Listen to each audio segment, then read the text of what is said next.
Family secrets can be kept for a long time, sometimes buried forever. But for filmmaker Ines Johnson-Spain, the one that began with her birth and defined and redefined her identity had to come out. Raised by white parents in 1960s era East Berlin, her documentary, Becoming Black, examines the implications of their decision to lie about her West African parent. Ines Johnson-Spain joins us now from Berlin, Germany for more. Hi. Hello, It, hi, nice to meet you. It's very nice to meet you. Terrific, exceptional documentary. There are many beautiful revelations in this film, but so many heartbreaking moments. Why did you want to make this film? Thank you very much for having me here.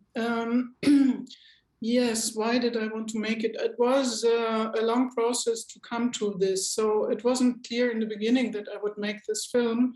It was more that I was approaching this film, coming closer more and more. So in the beginning, I actually wanted to make a film about my grandfather, fatherly sides, who was a resistant fighter against the colonial powers in Togo, Benin, which was former Dahomey. And when I started to research and to work on it, then I realized there are some problems to put myself in a way in it that I was feeling good about it. So I had to find out what was going on that I don't find my perspective and my place in this film.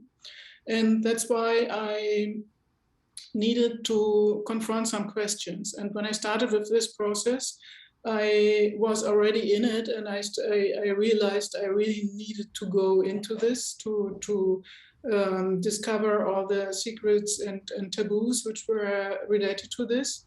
And I'm a filmmaker, so it was my medium, and it was a good way for me to be in it, to raise certain questions, and to have at the same time the distance as a director, to also conceptualize the whole thing.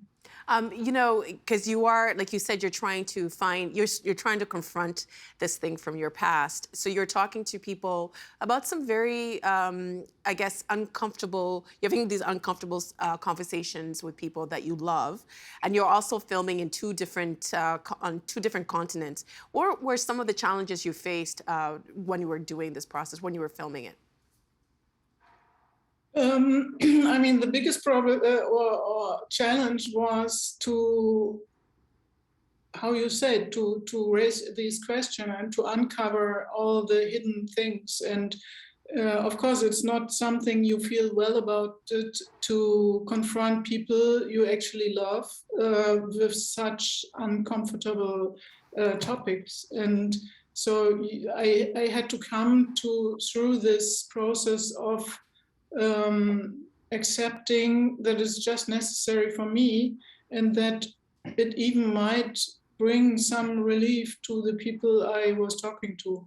So this was really hard. And later on, it was also really challenging to, of course, to confront all the related traumas, to go through all the hurting subjects.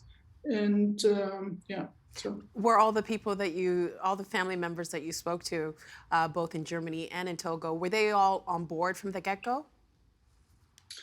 I mean, I started to talk to my adoptive father much earlier, years ago, much time before I started with the film project, but he wasn't ready then, and so it took a while until he allowed me to pose these questions.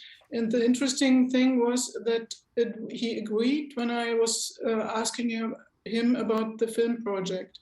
And so I think there's something magical also about this process of filmmaking, that sometimes it creates certain conditions and necessities which are necessary for a protagonist to open up.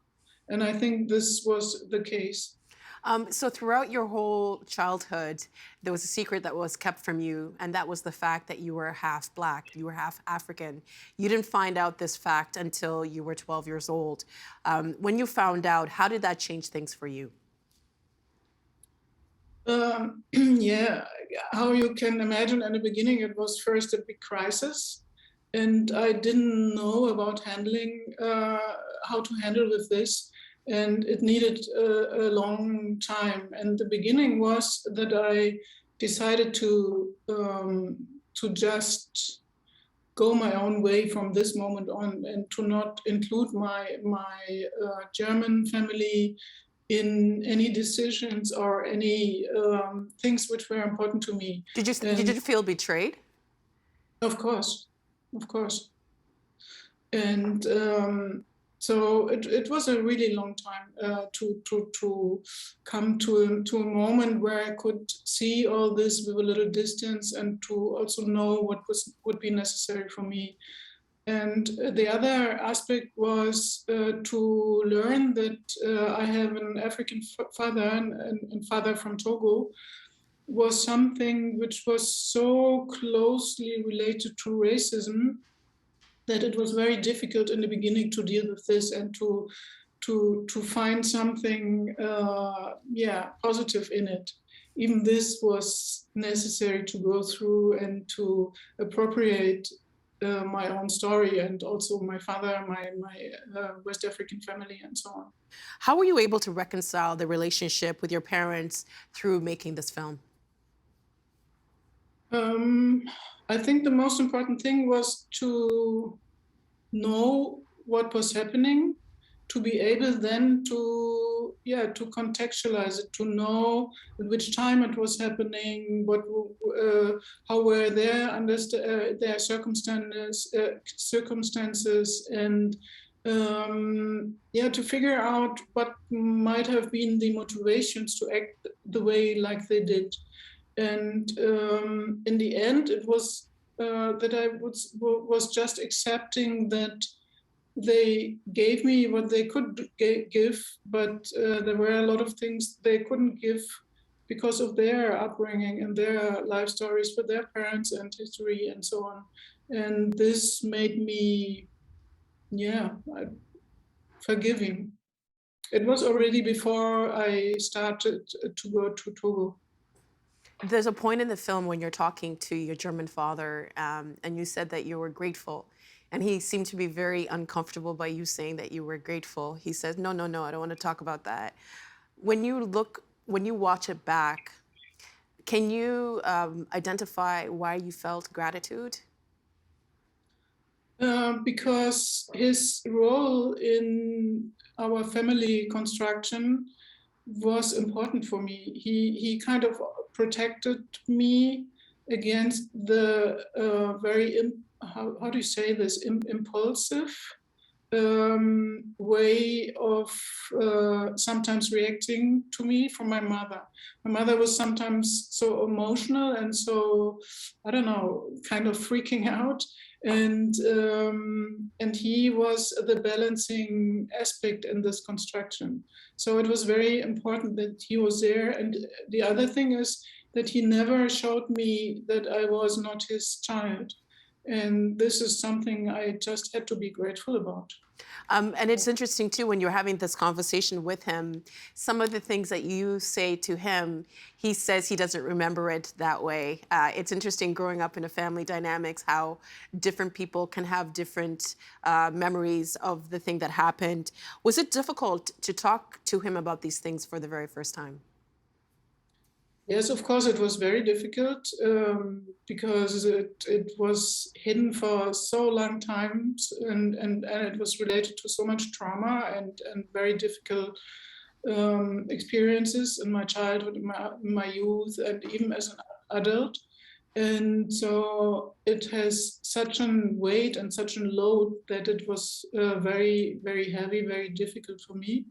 But I decided to go through it, and it was necessary. And in the end, it showed that it was something which from what I benefited really a lot. So at one point, you do end up going to Togo and you meet your father's family. And one of the people you interviewed in the film talked about what it means to be a member of the Johnson family, your biological father's family. And this person says, you feel that you're alive, that you come from somewhere. Otherwise, you're just left hanging. You can't just be left up in the air. How did those words resonate with you? And, at the moment when I was shooting them, I was just listening and just tried to receive what was offered from them. And it was later on that I went through this process of reflection, and on a subconscious level, I totally understood what they were talking about. But on the other hand, for me, it was also a bit different because my experience was to have been hanging in the air. So I had to find ways to still live my life and to be happy. And on this path, I developed strategies which were beyond this traditional concepts of biological family and so on. And I'm now in this situation that I made this path, and it's part of my life that I know there's more than the biological family, but still I gained this other side of my original family. There's something that you said in the documentary that stuck with me. You met this extended family on your father's side, and one of the aunties gave you her numbers, all her numbers, and said, "Call me, whatever you need, I'm here." And you didn't call. And you said that you didn't know what to do with all this generosity. You didn't think that it was possible. What was it like to be treated in that way, to be welcomed by these strangers when for all your childhood, you kind of felt like you didn't fit in? Yes, it was totally overwhelming. I couldn't deal with this because I hadn't learned it, and it wasn't my experience that things could be so easy. And it's interesting that you also have to learn this positive things like being just accepted without any conditions, just for what you are. And this is something which is very healing, very beautiful. But at the moment when I was in this situation, it was overwhelming. You talked about meeting your birth father for the first time and saying that you felt like you had arrived. You had spoken to him on the phone before, but when you met him in person, you felt what? I felt at home for the first time, just a deep peace, and also a big relief that somebody would not raise any questions, would just open his arms and say, "Beautiful that you're here." And yeah, Were you looking for yourself in his face? yes, yes.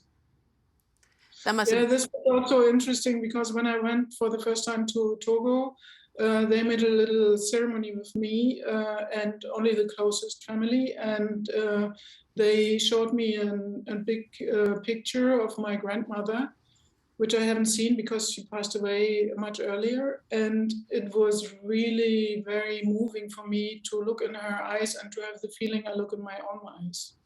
I wanted to read another quote from the film. This is from a Togolese elder featured in the film. You can't make use of what you never had. You can't give what's never been given. The harmony within oneself is reflected in one's relationship with others. This, did this journey of becoming Black help you find harmony and feeling within yourself? Yes, for sure. Or I don't know. I mean, it's not self-evident, but it is like this that I feel I can't say it in another way than healing on very many levels. And so it healed my relationship to myself as a human being, as a Black person in Germany, as somebody who has a relation to a family and on the continent, and yeah, on very many levels there was harmonizing process going on.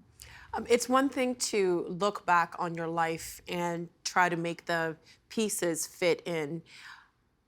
I think for a lot of people watching this, it would surprise them to at a moment in history, and I'm sure it happens in other places still to this day, that a young girl like yourself grew up in an environment where you knew you looked different. You knew there was something different about you, but the people around you kept saying, "Oh, no, no, no. You look this way because sometimes it happens. Sometimes people are born a little browner." Looking back on the things that you endured as a child, how do you square how you made it through to get to the place that you are today? What do you attribute that to? Um, Sometimes I ask myself this because there are still moments where I'm a bit astonished that I didn't went crazy or I lost myself in this whole story. But I think um, I was lucky enough to have a lot of people around me who loved me, and they were not necessarily from my family. And also, I think it was also important that I took my time, that I really did one step after another. And this is also related to the process of filmmaking, because I couldn't have made the film when I would have known what I had to go through. So I really need to focus to each step which was just in front of me. And this was one strategy, and maybe there's also something like a support from our ancestry, because sometimes I also ask myself, how did I do this, and where came this strength from, and so on. So I'm really thankful that there were so many yeah, supporting aspects on my path. There one part in the film, I identified with it because I saw myself in you. There's a moment where another child comes to the school who is of mixed race ancestry, and you say she kind of looks like you. And people would ask you, "Is that your sister?" But there seemed to be a little bit of shame. You felt a little bit of shame towards her.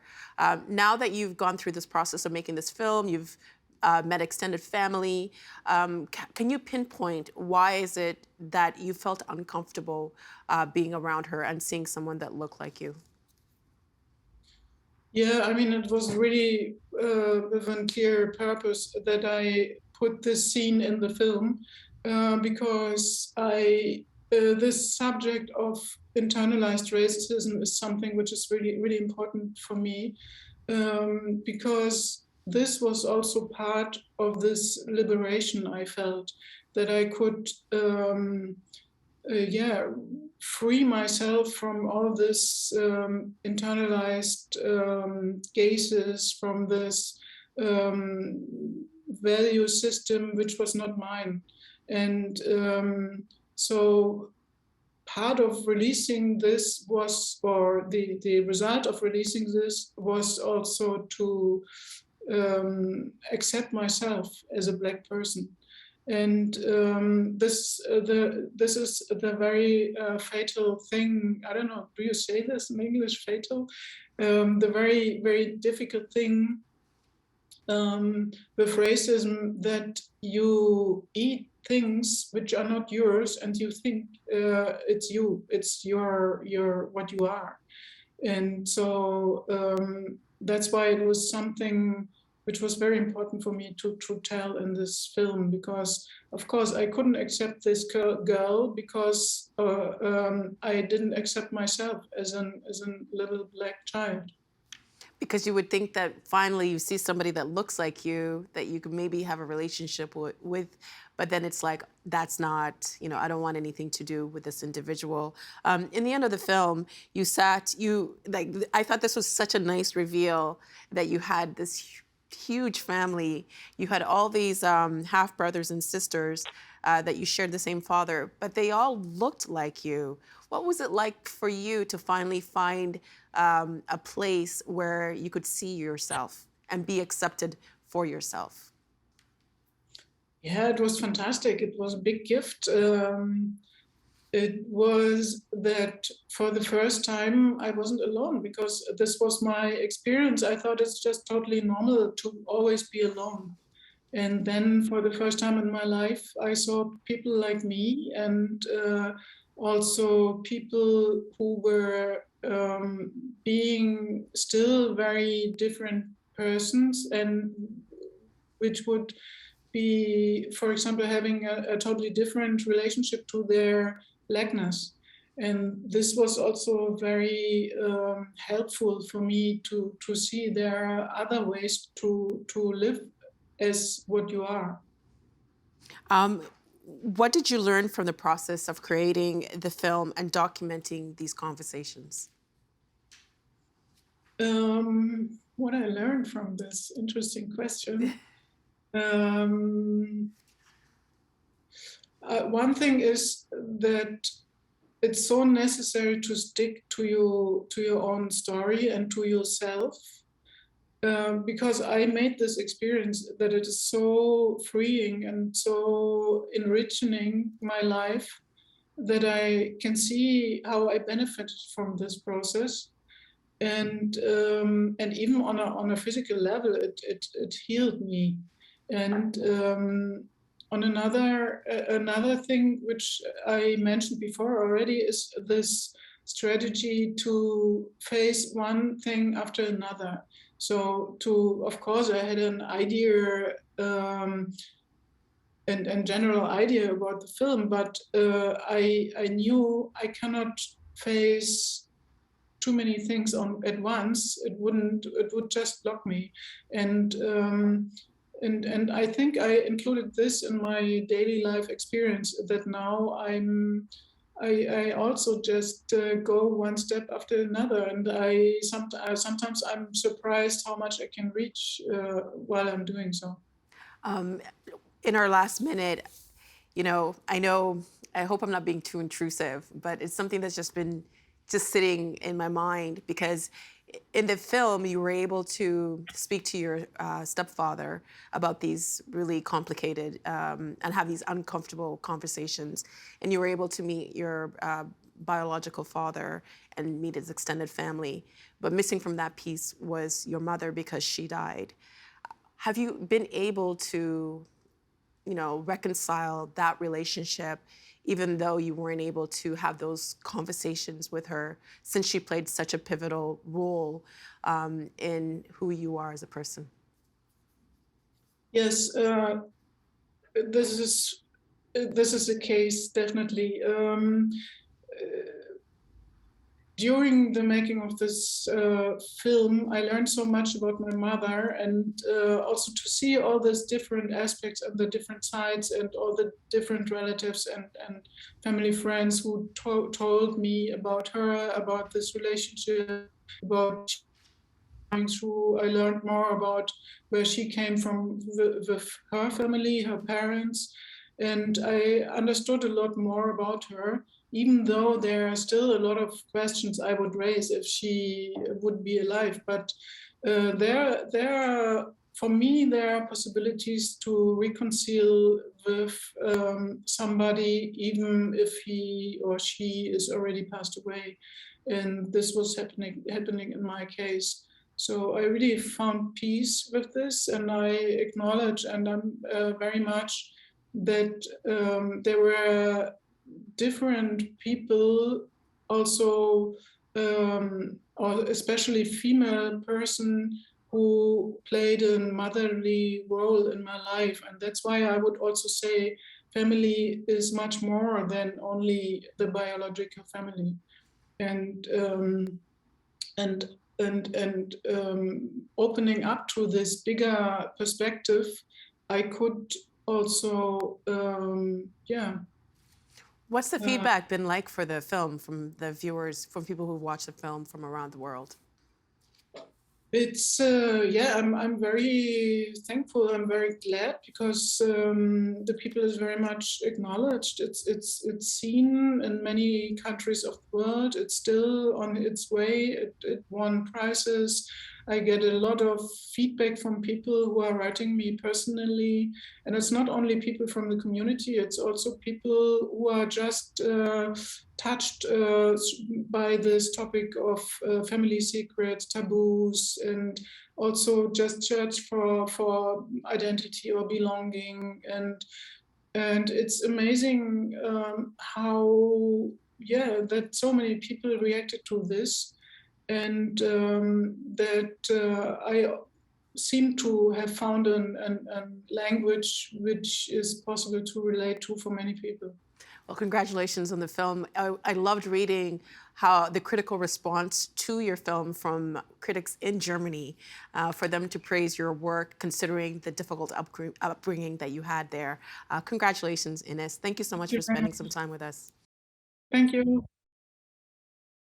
The Agenda with Steve Paikin is made possible through generous philanthropic contributions from viewers like you.